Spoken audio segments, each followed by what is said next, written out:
Good morning, ladies and gentlemen, and welcome to the Cornerstone FS PLC investor presentation. Throughout this recorded presentation, investors will be in listen-only mode. Questions are encouraged. They can be submitted at any time via the Q&A tab that's just situated on the right-hand corner of your screen. Please just simply type in your questions and press send. The company may not be in a position to answer every question it receives during the meeting itself. However, the company can review all questions submitted today and will publish those responses where it's appropriate to do so on the Investor Meet Company platform. Before we begin, I would like to submit the following poll, which will just appear on your screens now. And I would now like to hand you over to CEO James Hickman. James, good morning, sir. Good morning, and thank you for joining us today. Today is very much around results of 2023, trading update of 2023, and specifically around the strategic direction of the business for 2024 and beyond. And we just wanted to give investors and potential investors an update of direction of travel. So if you can move on to the next couple of slides, please. So by way of introduction, my name is James Hickman. I'm the CEO.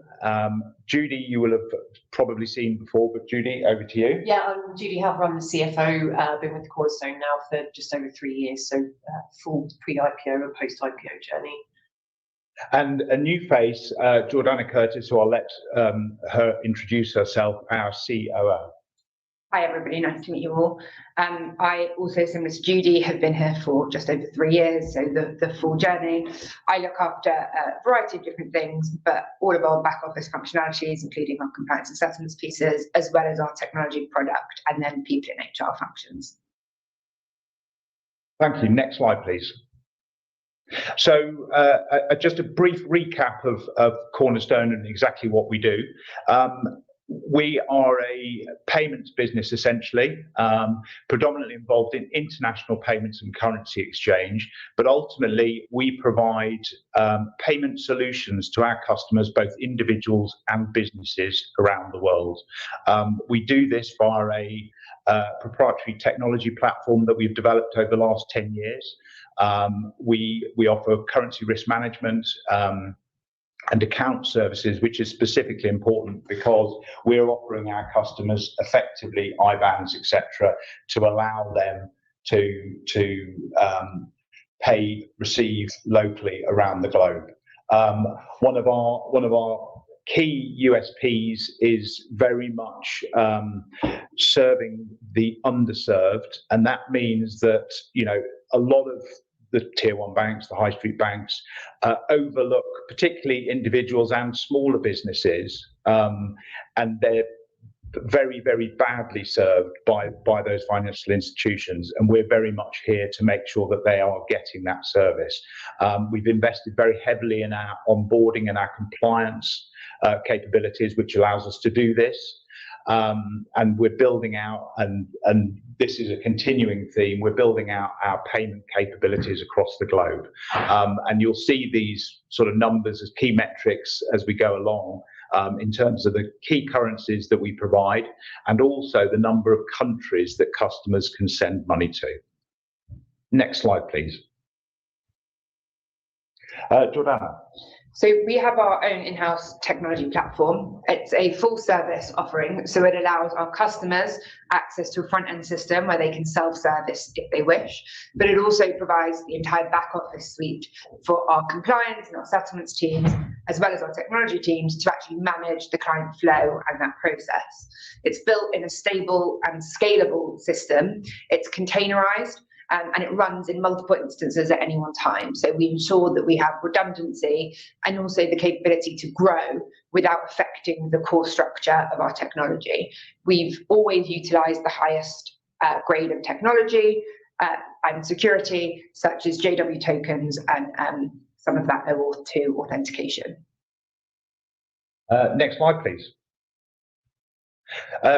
So just going back to 2023 and some of the highlights, obviously we'll come on to the numbers in a little bit in Judy's section, but obviously strong revenue growth, we're EBITDA positive. One of the key things for me in 2023 was to get the business on a firm footing, And that included obviously growing the revenue, and we put a lot of focus into that, but also maintaining the cost base. And we've been very much on cost control mode, and that will continue, by the way. And as you'll see, that's very much fed in through to the bottom line. We focused on increasing the number of payment corridors that we're able to service, and that's done through counterparties and partners. We've increased our referral network. Now, another sort of slight differentiation with our business is we don't do very much marketing. So Cornerstone FS as a brand is not a high street brand in any way.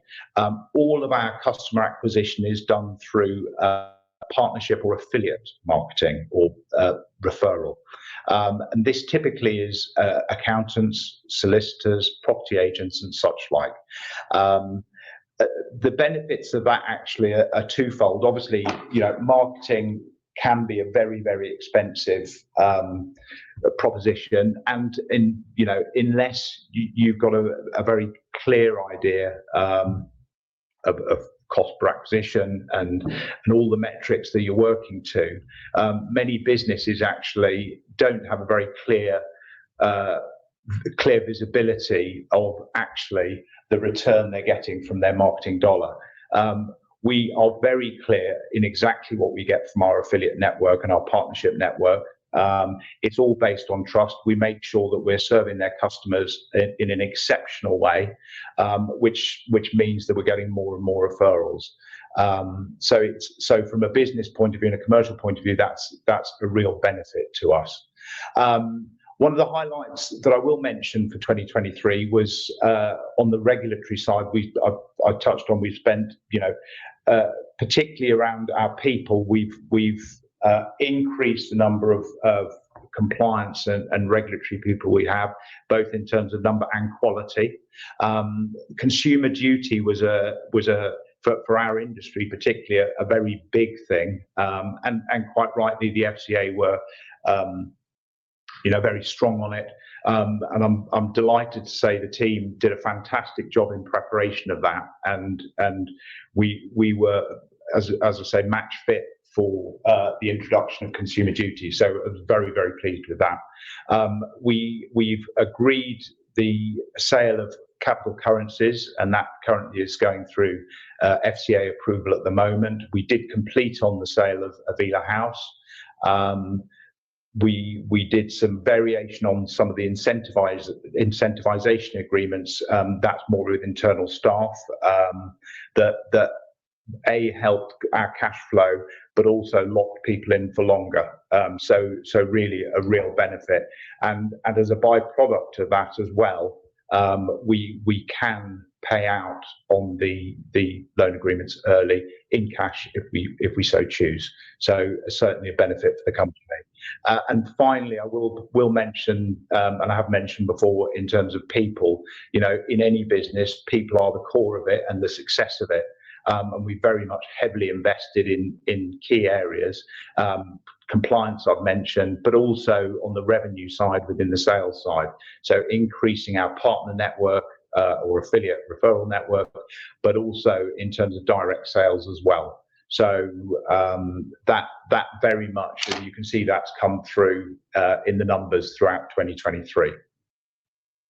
Next slide. That's over to me. So just a few short slides from me, and I'm sure you'll appreciate we only issued a trading update, so I am limited in what I can say in regards to the 2023 results.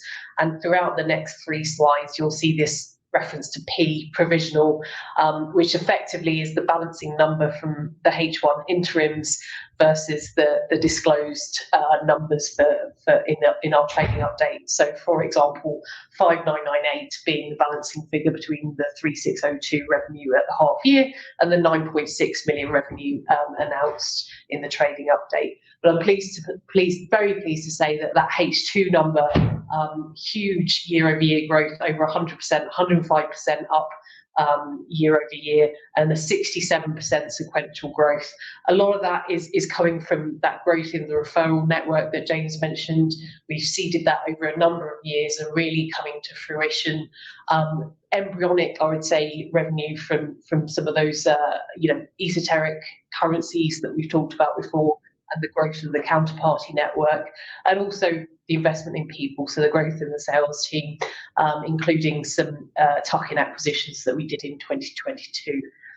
You can see that the active customer number, 906 customers traded with us during 2023. That's up 13% from the prior year. So you can infer from that, indeed, as it says on this slide, the real growth is driven by having effectively a larger revenue per client. And that's, again, reflective of kind of that move towards some of the higher ticket customers and reflective of our strategy. Move on to the next slide, please. A brief look at profitability. Again, that same theme of being the balancing figure. So H2, pleased to say our gross margin has increased to 64%. That comes off the back of 3 halves that stabilised around 61%. The uplift in the second half really is a result of that change in incentivisation agreements, as James referred to, particularly for Rob O'Brien, the head of Asia and APAC. That combined with the fact that we have now virtually managed out all of the tail of the white label business, where we kind of originated from, and now firmly focused on direct revenues. So typically when we're paying 70 to 75% away to those white labels, having managed that down, that's now, as I say, pushed up our margin for the second half up to 64%. Adjusted costs, I've got in at 2.6 million to get to the EBITDA figure of 1.4 million. We're saying at least 1.4 million at this stage. Clearly, we'll update that when we release our full results. But you can really see the step up in profitability, having continued to sweat the asset of the technology and those investments into onboarding, into people, really paying dividends, as I say, that massive step up in profitability to 1.2 million EBITDA in the second half. If you could move on to the next slide, please. Lastly, on cash, and this is exceptionally pleasing to say, so at the year end, we finished at 2.3 million in cash. That means we actually finished with a net cash position of 0.1 after the 2.2 million loan notes. And really, again, kind of the cash conversion from EBITDA exceptionally strong. So 1.3 million of cash in the second half, contributing to that 2.3 million closing balance.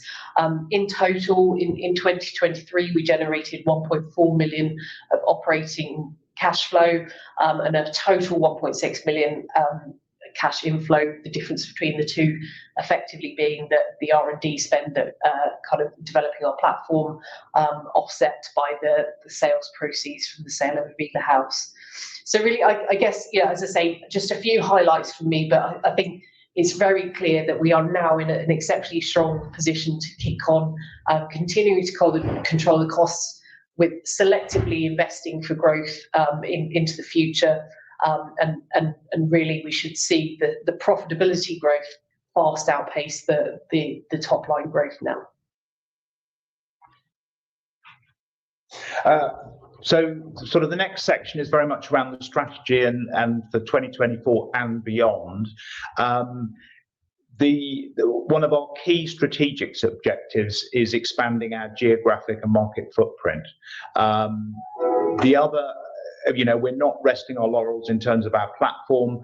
We will be enhancing our product capability through the platform. Now, that doesn't mean spending gazillions of pounds on all sorts of stuff. It's very much around customer-centric requests. So ultimately, all of our development is done because our customers are requesting it, or we see a significant gap in the market and a significant revenue opportunity for us. One of the within the sort of Cornerstone platform, one of the key missing areas is the card aspect of it. Ultimately, as I've said before, I see this just as another payment rail, very much like bank to bank. So we are imminently close in signing terms on a card program, which I'll look forward to updating the market as soon as I can do. And thirdly, and by no means least, future-proofing the business as well. Next slide, please. So with regards to expanding our geographic footprint, we've done a number of things already, and we're intending to do within 2024. One of the things we did in 2023 was restructure our UK sales team, and created a customer solutions team, which effectively means that customers come to us, or potential customers come to us with specific payment problems, and ultimately we will try and solve those problems for them. Now that may mean that we are able to do it ourselves, or alternatively through our network of partners, we're able to provide a solution for them. There are a number of benefits to doing that. Ultimately, we're attracting customers in a far less competitive environment. These are very specific regions, specific sectors, and specific currency issues. And it does mean that we're able to attract customers and onboard customers with the possibility and potential then of attracting more of their FX and payments flow. To do that, we're expanding out our counterparty and partnership relationships across the globe. We've, as I mentioned, invested heavily in our onboarding capabilities, which means now that we can onboard customers globally, and expanding out the Cornerstone payment network, which is ultimately multiple partners, making sure that we're selecting best of breed within country, ultimately for both speed and cost, which then obviously is a direct benefit to our customers. Next slide, please.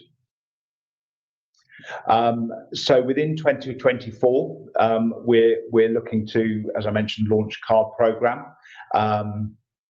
We're very much around the customer-focused product growth, and any product that we are developing will be in relation to or in answer to our customers' needs. And with the compliance system, we're certainly not resting on our laurels. In financial services, compliance is absolutely imperative. Without a robust compliance process system, really you haven't got a business, and that will continue onwards. And we've got some excellent people here. We invested within 2023 on a number of people, and that will continue throughout 2024 and beyond. Next slide, please. Within our sort of global expansion or footprint expansion, one of the key differentials for our business is the service aspect, and we still service many of our clients via telephone, face to face, rather than via platform.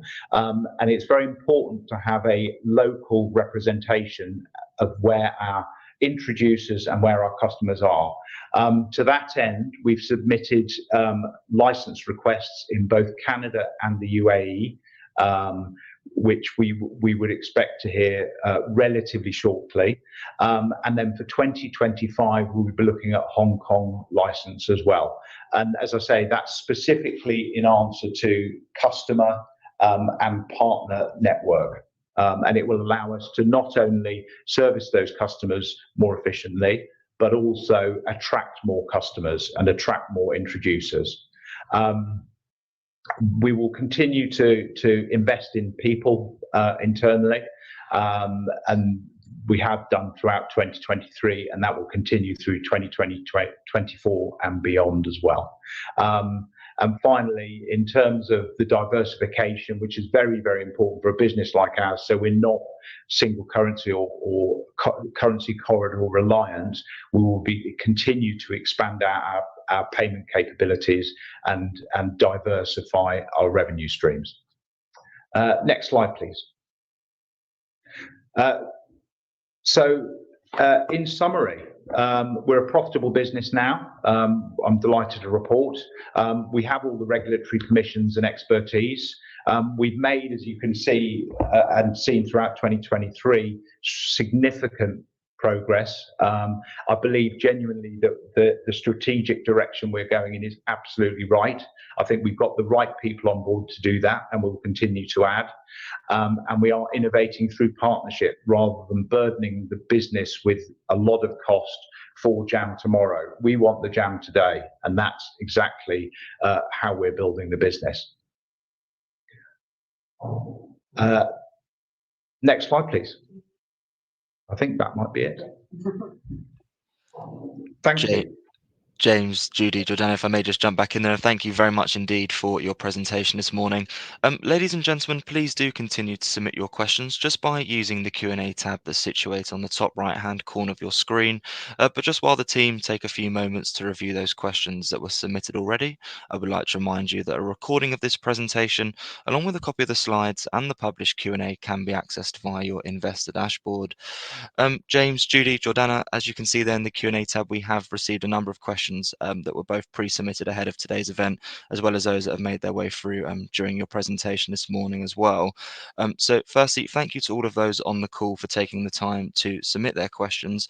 And Judy, perhaps if I may just hand over to you to chair the Q&A there, and if I could just ask you just to read out those questions and give your responses where it's appropriate to do so, and then I'll pick up from you at the end. Thank you. Sure. Thank you, Jake. So actually quite a lot for me. So I'll read it to myself. Can you please give more information about the customer mix and what percentage of revenues are recurring? So we haven't given that level of detail for 2023 as of yet. For the first half, we were majority high net worth driven. However, really, we don't make that distinction internally. It's more about the referral network, which we very much see as business, and therefore recurring. We have the recurring relationships with the referrers, even though you might think the high net worth business is one-off. We do have good visibility into our revenues. Just notwithstanding the fact that we are a transactional business, a lot of the kind of client mix requires a lot of planning in terms of moving and investing funds into the UK, for example. So there is that good visibility on that. In addition, we've made some investments, for example, into our CRM system, which, Jordana, I'm not sure if you want to talk about. Sure, happy to. So I think over the past year, we've done a complete change in how we actually record our sales prospecting all the way through to execution. We've implemented, as Judy mentioned, a new CRM system and rolled it out across the business so that we now have more visibility around what has happened in terms of spotting trends and getting data to essentially look at what is likely to happen in the future, but also started tracking traditional sales behaviours and the events that are happening within our own sales team to start to see how things are likely to happen further down the line. Thank you. The next one also probably for me selfishly. So why has the broker not upgraded the forecast for future years following your trading statement last week? I think, in all honesty, obviously the broker has very select highlights in what our trading update gives. We're on the 15th of January. As a business, we have big ambitions, but I think we're right to take things cautiously. We, as a team, we definitely want to exceed expectations, and we are committed to updating the market as we progress throughout the year. James, I'm not sure if there's anything more you want to add on. No, I think that's right. I think we would rather over deliver, and certainly, certainly since my tenure, we've always been relatively cautious, and you can see from the announcements we've made throughout 2023 that has been the case, and we remain, we always remain conservative within our forecasts and numbers, but obviously, we're, as Judy mentioned, we're a very, very ambitious business, and always looking to over deliver. How do you view the potentially first real indication that traditional banks like HSBC with their Zing brand want to participate in the fintech sector? Is it a threat to your long-term strategy? Well, I think Zing's an interesting one because it's sort of it has received quite a lot of press. In fact, other banking brands have tried this in the past. Barclays with Ping It, Santander had one. Most of the major banks have actually, at one time or another, had a fintech arm to try and promote a particular product or service. There is no doubt that there's a lot of opportunity within fintech. Banks can see that. Whether or not they can deliver, given their legacy systems, whether they can deliver from a service point of view, I'm yet to be convinced. I think ultimately they do a very good job servicing a certain segment of the market. I mean, they set out their stall in terms of the types of business they want. Then they need to be sort of enterprise, very large scale businesses. Do they want transactional type business? I'm not convinced. So whilst I think there's a desire there, I'm not sure whether there's a commitment. Thank you. Do you have any intention to raise more equity? I'll take the first stab, and then James, feel free to supplement. So as you can see from our cash position, we're very confident that we have sufficient cash both to repay the 2.2 million of loan notes, with continued delivery on our numbers, both to repay that and the earn-outs in cash for the Capital Currencies acquisition. Clearly, the loan notes have a very attractive coupon at 6%. So really, it's a question of, can we do more with that money than potentially repay that, and also can we accelerate in some of those areas that we're seeding for growth by raising more. But quite frankly, yeah, as I say, with our current outlook, we have sufficient funding resources to execute on them. Yeah, I would reiterate that. I mean, currently there are no plans, but never say never. If, for example, we believe we can turbocharge our growth rates through a fundraise, then quite possibly. If we find there's an acquisition target that will be earnings accretive and really move the needle for our business, then possibly. But currently, as it stands today, there are no plans. What scale of business are you shooting for in, say, 3 to 5 years' time? Very good question. I was tricked into giving a number on this, and genuinely, I do see this business doing 100 million plus revenue in 3 to 5 years' time. I genuinely believe we have the people, we have the platform, and we have the strategy to do that. Really, in terms of scale, it not just about the numbers as well. I think creation of value with our Cornerstone global payments network could be significant. And I think if we have the right strategic partners and we continue on that track, again, that will deliver significant value. So very difficult to put a number on these things, but we're a very, very, very ambitious business. I do genuinely believe that we can create significant value with our current strategy. Thank you. Do you expect the growth trend to continue, and for H1 2024 revenue to be greater than H2 2023 revenue? Again, nice trick try there. Clearly, we don't give half-year guidance. We do very much expect growth to continue year over year, and I think naturally for any business going into the first half, we are conservative, but we do have just the kind of seasonal headwinds. For example, Chinese New Year, Easter. Those have a relatively big impact in number of trading days, I would say, particularly for the first quarter. So that may influence our readiness to update the market, just purely in the number of trading days. Anything? No, I mean, yeah, it's very difficult to say anything when we haven't released anything. Yeah. Okay, I think onto the pre-submitted questions. Can you please outline the competition risks for the business, particularly from the banks, and why they aren't competitive in this space? I mean, from a bank's point of view, I mean they've clearly laid out the type of customers they want and the revenue they expect per customer.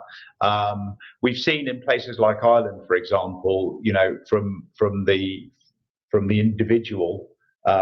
For an individual person, you know, a lot of the accounts there have been shut down. It is very difficult still for a UK business or an individual to get a bank account, and it's a long time-consuming process. That hasn't changed, certainly in the 20 years that I've been involved in payments. Why would it change now?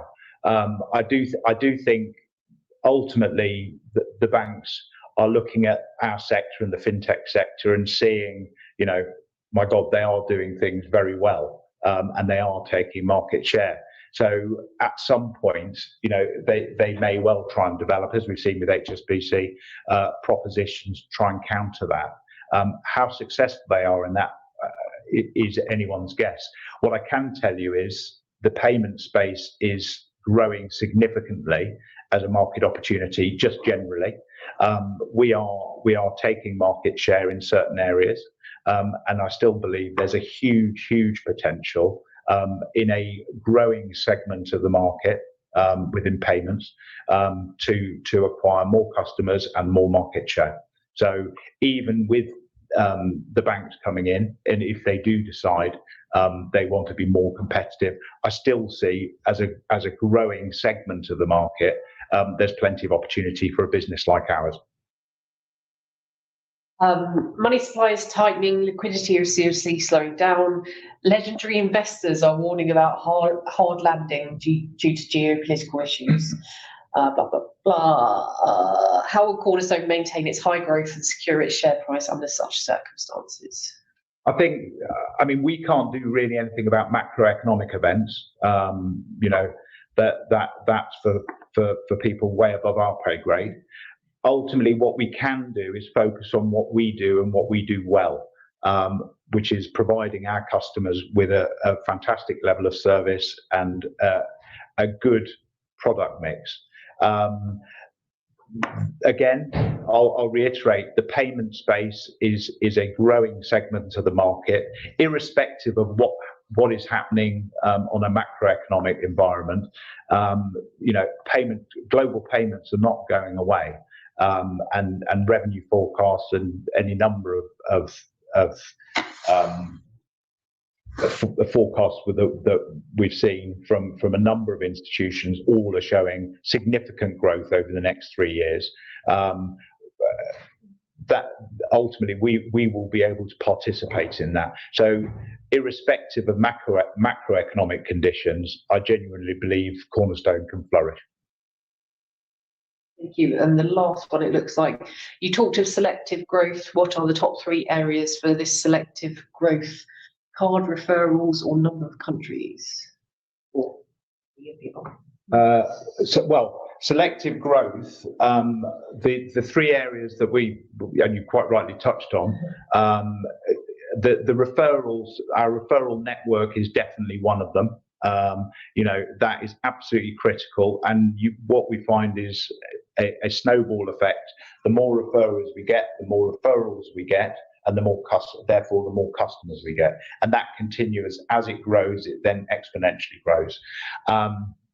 In terms of countries, we very much set our stall out in terms of the regulatory piece in the UAE and Canada for this year, and you know, I think that's for a business like ours, that is a good target. In terms of number of countries in terms of payment network, that we will continue to deliver through partnerships, and that will continue. So very much absolute priority. And then finally on the card, that's something for H2 next year, for this year, apologise. That again we will certainly focus on, but there's probably above all those is the people, and making sure that we continue to have the right people driving the business. because, as I said before, people are the critical bit. Without people, we won't have a business. So really, my number one is people, and then above those three, absolutely. James, Judy, Jordana, if I may just jump back in there, and thank you very much indeed for being so generous with your time then, addressing every single question that came in from investors this morning. And of course, if there are any further questions that do come through, we'll make these available to you immediately after the presentation has ended, just for you to review, to then add any additional responses, of course, where it's appropriate to do so. And we'll publish all those responses out on the platform. But James, perhaps before really just looking to redirect those on the call to provide you with their feedback, which I know is particularly important to yourself and the company, if I could please just ask you for a few closing comments to wrap up with, that would be great.